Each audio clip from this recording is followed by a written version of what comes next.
Kinumpirma ng International Criminal Court na posibleng madagdagan pa ang mga kinakaharap na kaso ni dating Pangulong Rodrigo Duterte. Ayon sa ICC, 3 kaso ang balak dapat isampa ng prosekusyon laban sa dating Pangulo, kabilang ang murder, torture at rape as crime against humanity.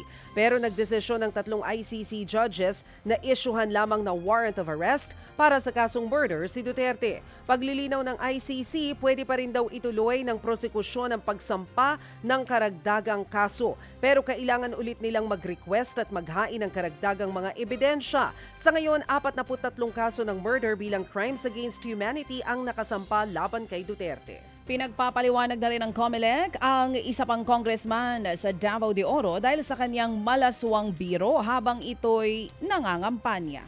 Nag-ugat ang reklamo kay Congressman Ruel Peter Gonzaga sa kanyang mga biro.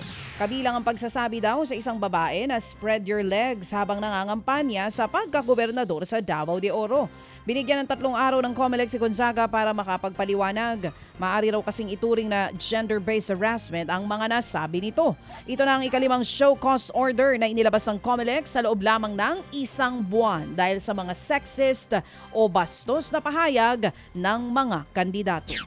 Dumipensa naman ang isa pa sa pinagpapaliwanag din ng COMELEC na si Pasig Congressional Candidate Christian Sia kaugnay sa nag-viral niyang bastos na biro. Depensa ni Sia sa COMELEC, masyado lang binigyan ng mali siya ang kanyang joke para magamit sa pamumulitika. Hindi raw niya intensyong mambastos ng mga babaeng solo parents sa kanyang joke.